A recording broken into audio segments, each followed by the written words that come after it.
The truth came out in a single moment. Simple, clear, and impossible to ignore. Before Order 66 could be set in motion, the Jedi Council uncovered the final piece of the puzzle. The Chancellor they trusted, the leader of the Republic itself, was the Sith Lord they had been hunting for years. Darth Sidious had been living in plain sight. Master Windu acted first. He moved through the Jedi Temple with a calm urgency, gathering the strongest masters he could. Yoda sensed the danger rising like a silent storm. The dark side felt tight and sharp, as if Sidious already knew the walls were closing in. The Jedi had only one chance: expose him before he could strike. The Council didn't move in secret. They made the truth public inside the temple, sending a coded alert to loyal senators. The message was short. The Sith Lord is the Chancellor. Trust only the Jedi. Across Coruscant, confusion swept through clone command posts. Some commanders followed the Jedi warning at once. Others hesitated, torn between duty and doubt. And a small number still waited for orders from the Chancellor, creating a crack in the army that Sidious had never planned for. As the Jedi approached Palpatine's office, the Chancellor dropped all pretense. His voice turned cold as he spoke to the Republic Network, calling the Jedi traitors. But this time, the galaxy didn't accept his lies so easily. The earlier warning from the Jedi spread fast, and citizens began to question everything they thought they knew. Inside his darkened chamber, Sidious tried to activate Order 66, but the signal jammed. Anakin Skywalker arrived just in time to see the Chancellor's true face, warped by anger. His faith shook. This was the man he thought would save Padme. Now he saw only a monster who had used him. The Jedi broke into the room. A clash of light and shadow erupted. Windu's blade forced Sidious back. Anakin froze, trapped between fear and truth. Sparks filled the air. Sidious fell, but he did not break. And as he rose again, lightning gathered in his hands, the Jedi realized something terrifying. The real battle was only beginning. Sidious had lost the one thing he depended on most: control. The Jedi had exposed him. The clone army was divided. The Senate no longer followed his orders without question. For the first time in years, the Sith Lord felt the walls closing in, and a Sith never accepts defeat. He destroys anything in his way. As Coruscant shook with fear and rumors, Sidious made his move. He left the Chancellor's office behind and retreated into the old industrial districts beneath the city. From there, he activated hidden weapon vaults the Republic never knew existed. Massive droid battalions, old Sith war machines, and DarkSide experiments came online at once, rising from the shadows like a second separatist army. In a single broadcast, Sidious declared that the Republic had fallen. His voice echoed through every hollow channel. The Jedi have betrayed you. Only the Sith can save this galaxy. But this time, fewer people believed him. Still, fear spread fast. Many worlds panicked, unsure who to trust, and that fear gave Sidious the opening he needed. He launched a sudden assault across Coruscant. Explosions tore through key districts. Communications towers fell. Clone battalions loyal to him received a new set of orders, urging them to secure the city by force. Confused soldiers were pushed into chaos, fighting former allies, unsure what was real. The Jedi felt the attack hit like a hammer. Windu, Yoda, and the Council rushed to protect civilians, but Sidious was already steps ahead. He struck from the dark with brutal precision, targeting Jedi strongholds and political centers. Every attack carried the same message. If he could not rule the Republic, he would burn it. Anakin felt the conflict inside him grow even sharper. He saw the destruction, the fear, the pain. Everything Sidious had promised him. Peace, order, a way to save Padme, now looked like a lie soaked in fire. The darkness around him weakened, replaced by doubt and anger at the Sith Lord who had twisted his trust. As the Jedi regrouped near the Senate building, a sudden shockwave ripped through the district. A giant Sith war engine, long forgotten, rose from deep below the city, powered by Sidious himself. Its cannons locked onto the temple. And the Jedi realized the Sith Lord was no longer trying to win. He was trying to wipe them out. The battle for Coruscant shook the city from top to bottom, but the Jedi knew the real fight lay underground. Sidious had retreated into a hidden fortress buried beneath the lower levels, an ancient chamber filled with old machines, traps, and dark power. If they didn't confront him here, the Sith Lord would unleash even greater destruction on the surface. Yoda and Windu gathered a strike team of elite Jedi. Their goal was simple: reach the stronghold, break through its defenses, and stop Sidious before he could launch another wave of attacks. As they traveled downward through old maintenance shafts, the air grew heavy. The force felt twisted, like the walls themselves whispered with dark memories. The moment the team stepped into the hidden chamber, the ground shook. Red lights ignited across the massive hall. Sith droids poured from the shadows, sleek, fast, and built for killing Jedi. Windu took the front line, his purple blade flashing in sharp, clean arcs. Yoda moved with calm precision, turning every strike into a forceful counter. The Jedi pushed forward, step by step, even as the droids kept coming. But this stronghold was more than a base. It was a trap Sidious had prepared long before he became Chancellor. The floors shifted, the walls opened, waves of energy tore through the room, forcing the Jedi into smaller defensive formations. Windu shouted orders, steadying the group, while Yoda felt Sidious' presence growing stronger with each passing moment. As they reached the central chamber, the air turned cold. A massive obsidian door stood before them, carved with ancient Sith symbols. Beyond it, they sensed fierce anger, raw, boiling, and familiar. The dark side pulsed like a living heartbeat. Yoda and Windu exchanged a quiet look. They knew Sidious was waiting on the other side, ready to crush whoever stepped through. They raised their sabers. They pushed the door open. The room lit with a sudden storm of red lightning. Sidious stood at the center, his eyes burning with fury, surrounded by machines drawing power from the Force itself. His voice echoed through the chamber. You cannot stop the rise of the Sith. The Jedi moved in, and deep beneath Coruscant, the final duel for the future of the galaxy began.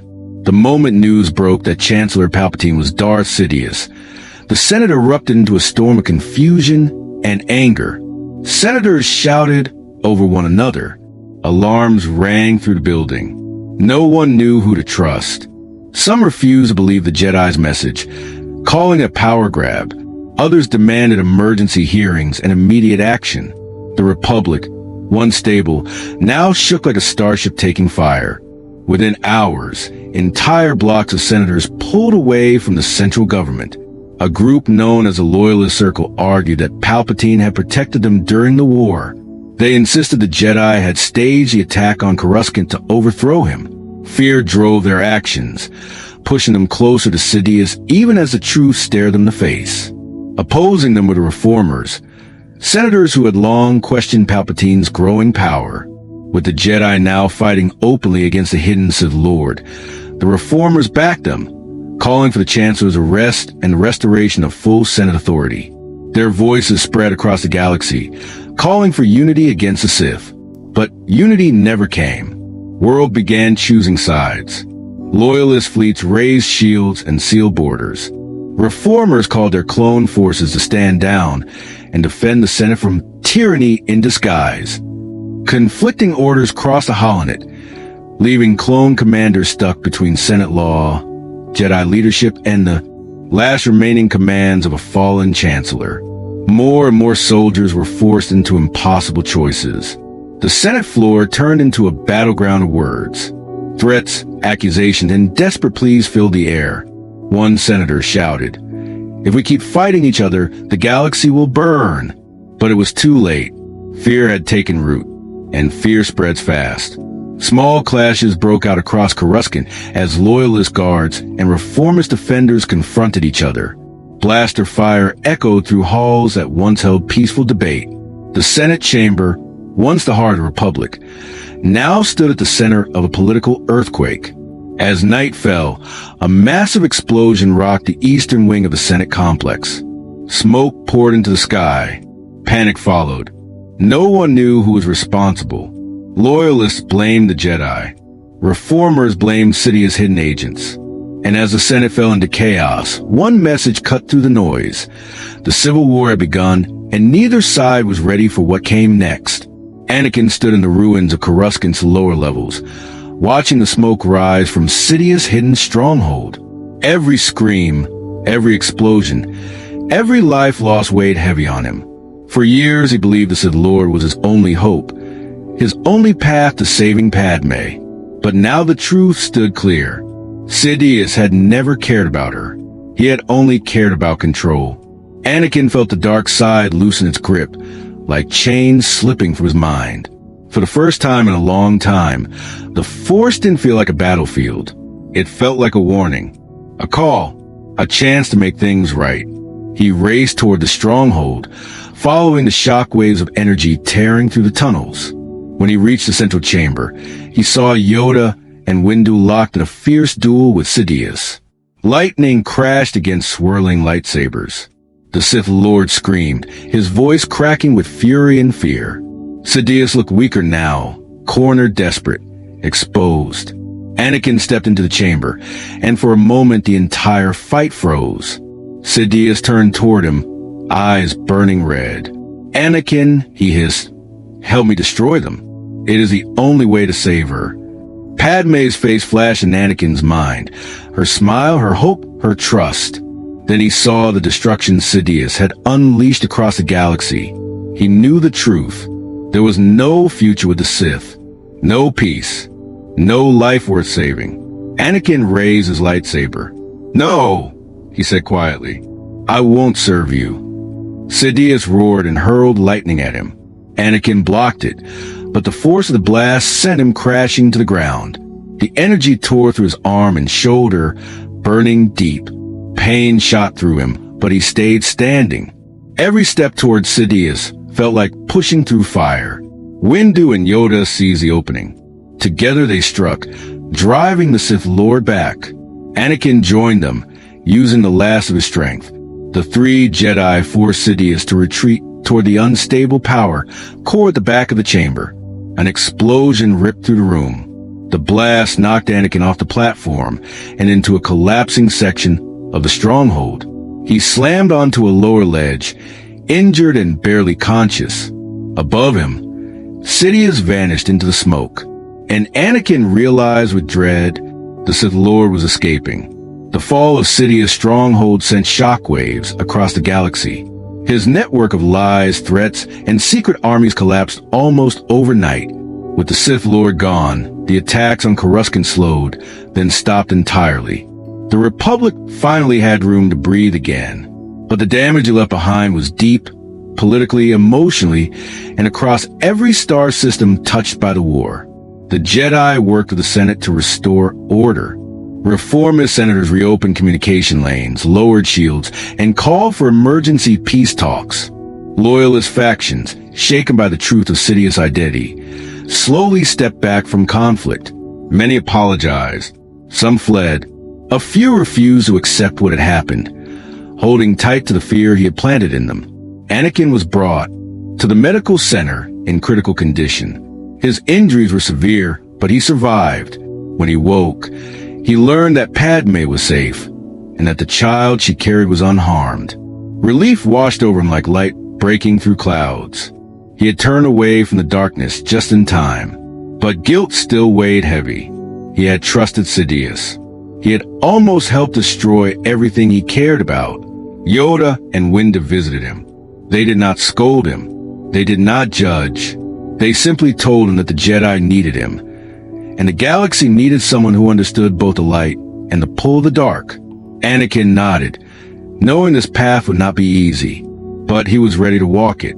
Across the Senate floor, leaders drafted a new charter meant to prevent any one person from gaining the power Sidious held. The Jedi were honored, but they also agreed to reduce political influence, focusing on peacekeeping instead of politics. For the first time in years, hope returned to the Republic. But not everything healed so quickly. In the Outer Rim, rumors spread of strange movements in old Sith territories. Hidden temples flickered with signs of recent activity. A hooded figure was spotted boarding an unmarked transport, and deep within the ruins of Sidious' final chamber, a faint pulse of dark energy still lingered, weak but not gone. The Republic rebuilt in the light. But in the darkness, something waited, and its return would shape the next age of the galaxy.